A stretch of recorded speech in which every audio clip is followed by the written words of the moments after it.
All right, after the longest intro in history, I think it's been 2 hours, not like an hour. We are going to watch Inside Star Citizen Sprin'tok.yāi. This better not be a sprint report just about the SaltEMike. Please don't be. That would be awful.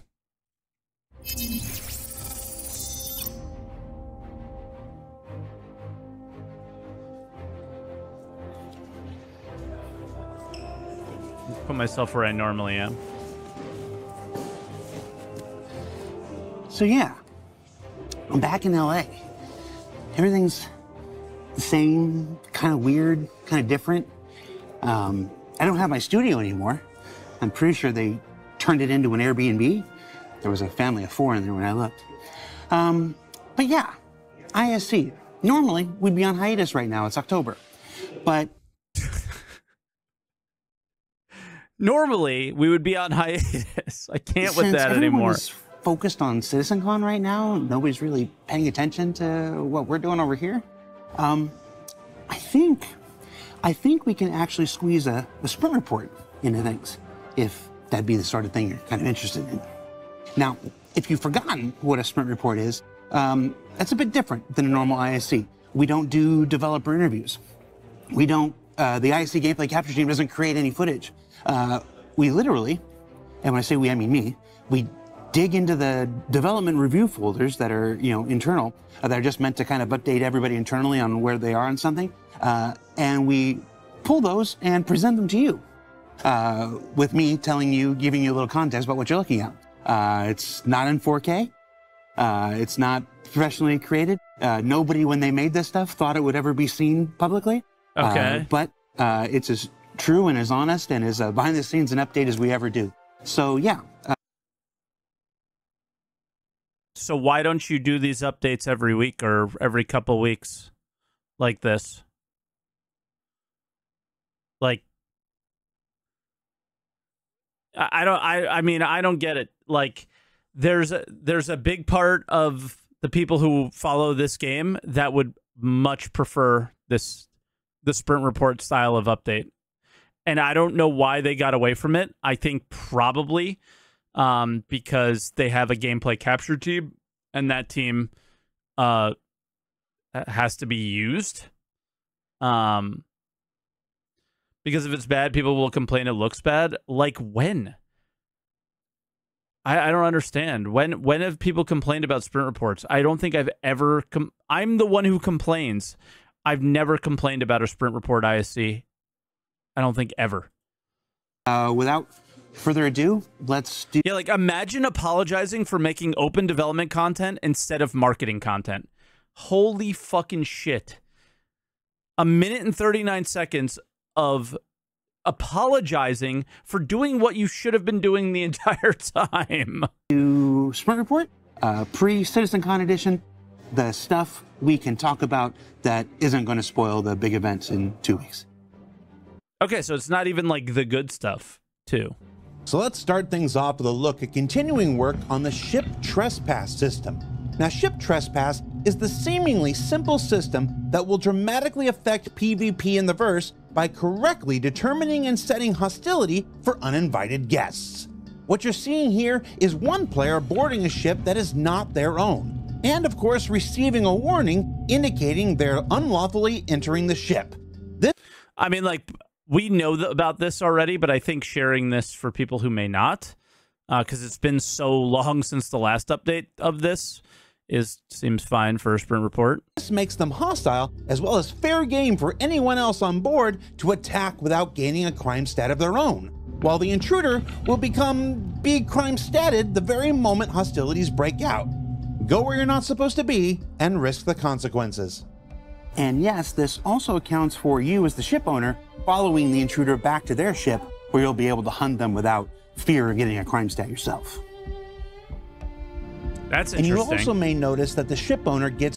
So if they come onto your ship, they're considered hostile, but you're not considered hostile to them because they were hostile to you first?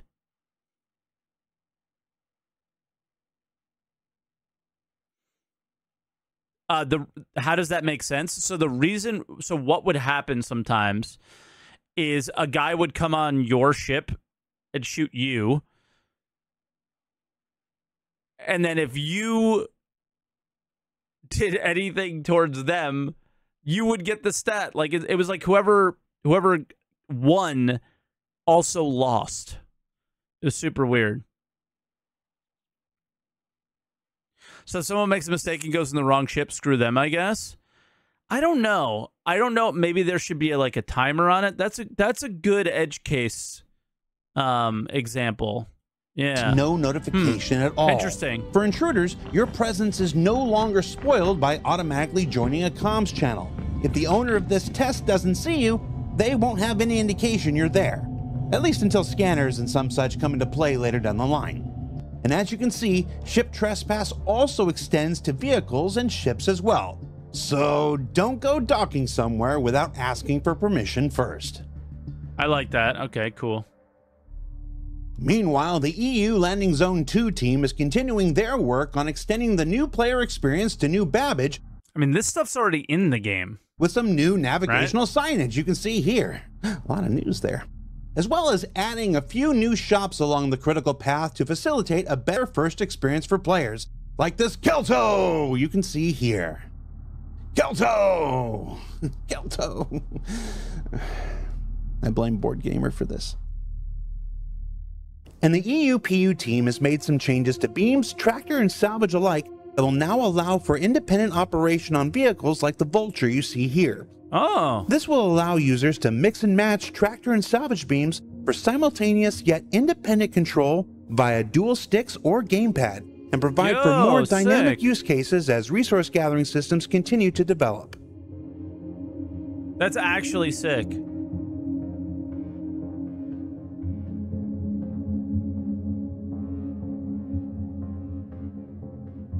Nice. Is he Not you too, Dev. He was drawing a dick. Did you ever get this stressed out? Yeah. Yeah. Hi. They asked if they could make an espresso for us. That was nice. Oh, yes. And since many of you are looking forward to... I didn't think they were going to do it right there. And since many of you are looking forward to further iteration on bounty hunting, let's keep our tour of potential gameplay changes to ships going with the Anvil Hawk. Now, one of our team members on the EU vehicle content team recently completed a... Because it used to be a thing you would go into. You can't go into that. First pass sprint revisiting the Hawk to explore a potential new methodology for loading and unloading what I'm just going to affectionately call the wanted, fugitive, and stasis cargo containers. Yeah, it used to be a chair. For short. The idea being that once you've captured and contained your prey and set it down behind the ship, this articulating arm would then come out and, using the power of electromagnetism, suck the into its grasp and pull it up inside the vehicle. Cool. I like that. All this for the looks pretty good. All right, so it should be noted that the wanted, fugitive, and stasis cargo container is something I made up about 55 seconds ago, and has not been vetted or approved by any member of development staff. But I feel good about my chances. I think it sounds good. So let's go ahead and stick with vehicles for a bit and look at the old tried and true Freelancer, which is getting some work done to fit all of its necessary item components in ahead of the resource management system. Bro. All the fucking components are in the same spot. One shot, you take them all out. Coming down the road. Meanwhile, Elwin and our North America vehicle content team have recently completed a first pass sprint bringing the Origin X1 to life, which you can see here is undergoing just a few minor changes from its concept, necessitated by continuing development of the vehicle component and resource management.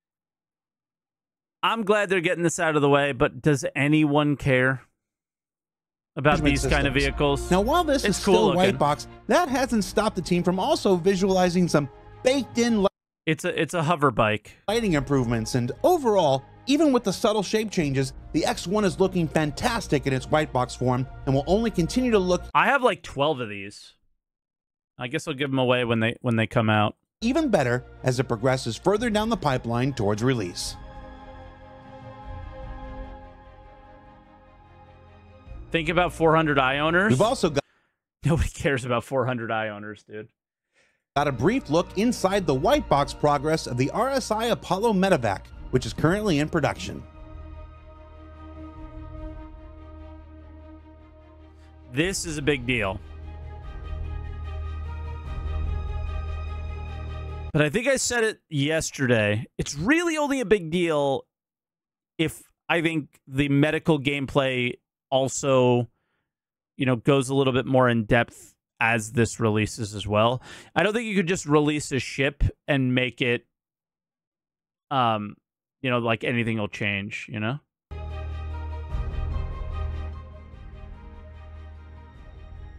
Exactly, Kowalski. Yeah.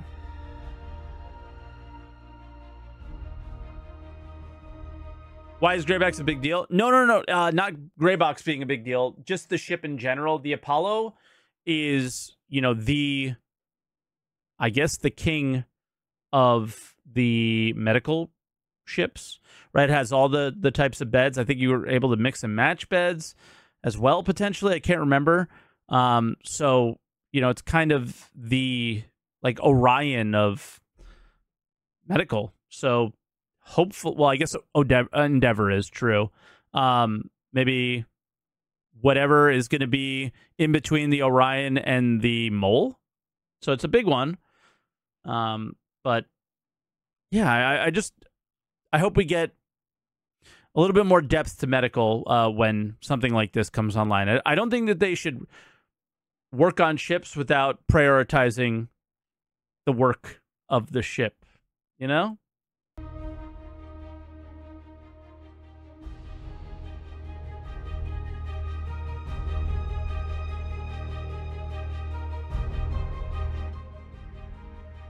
Big, dude. Thank you, Nostradamus. It's huge. And I still think the Apollo exterior looks too damn cool to be a space ambulance. John, Ben, I'm gonna need I've yet to see a scenario where you need that many medical things at one time. a fighter or a smuggler variant of the Apollo. And no, if you're thinking that's a hint or anything, it's not. It's just me abusing my platform and position to make a personal request. I mean, it's cool looking, but... Let's talk about the SaltEMike. We haven't talked about the SaltEMike in a while. No, you can see here the... No, you've only sneak peeked it 47 fucking times, though. Alien material work continues to iterate as members of the NAVC continue to develop the resources our Xi'an friends would likely use to build their ships from. Through the use of a variety of material maps, they're hoping to land on what's essentially an alien version of carbon fiber, which should add lots of nice detail to the exterior and then add a pearlescent finish that'll really make it shine in the light. The guns are floating. So it's clearly still got a ways to go. Some parts of it. But it looks cool. We've also got a quick look at the back of the wings.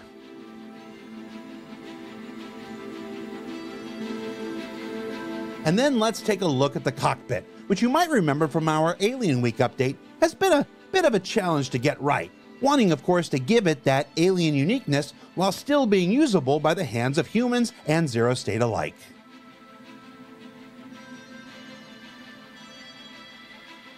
And while we're talking about the SaltEMike, did you know that we have an entire team dedicated to branding over in the Montreal studio?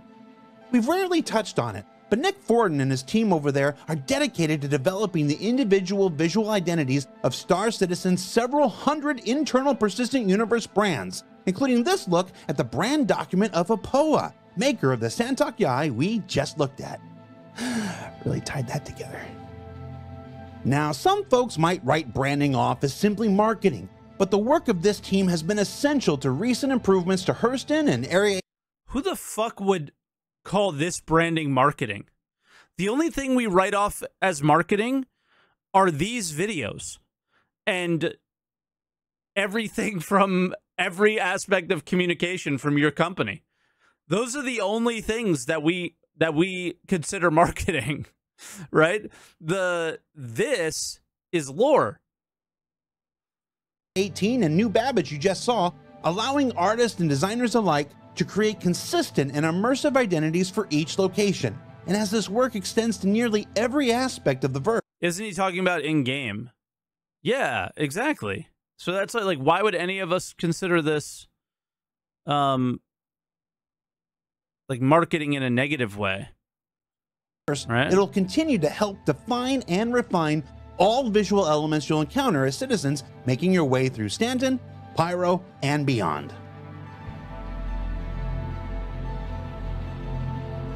Like, I don't even consider it fake marketing. Like, these are the things that are supposed to ground you in the world. Are, you know, I think these are one of the things that has always grounded players in the world of Star Citizen. It's one of the only things they've done really successfully in terms of in-game grounding, is that there's all these companies that exist, and you have to build out not just the style of the ship, but, you know, like a logo and stuff. Like, it's all a part of it. I think it's great. Yeah, and if they didn't do it well, you could tell, and it would be bad. I don't like this logo at all. I think, you know, I can't unsee this sharp edge of the bottom triangle, but outside that, this is awesome. You're never going to hear me complain about stuff like this. Yeah? Yeah? Right now? All right, I'll be there in 5 minutes.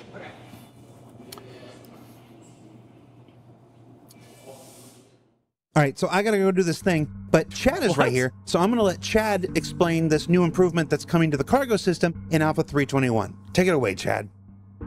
Yeah, so I was doing some work for the tractor beam attachment with new larger boxes in the game. They are often these longer on one sized boxes. And because of how they can fit together in the ship, across each other in all these kind of complicated ways, sometimes placing them in the ships is a bit tricky, and it can be a little finicky to get it just right, especially in tight corridors with larger boxes. And so I was adding some new functionality into the system so that whenever you're placing them around, if the direct placement underneath the attachment doesn't work, there's some fallback logic that'll look nearby where the placement is to try to find a good placement for the box, so that it makes it essentially more forgiving whenever you're using the tractor beam. In the ships with these larger boxes, you can place it such that maybe it's just a little bit off the thing that would work. And instead of just not giving you anything as far as like placing it, it'll give you another fallback option. And all that really means is that it is a little bit easier and quicker and more intuitive just to drag things. Sounds like they just basically did the same thing that they did with the tractor beaming, like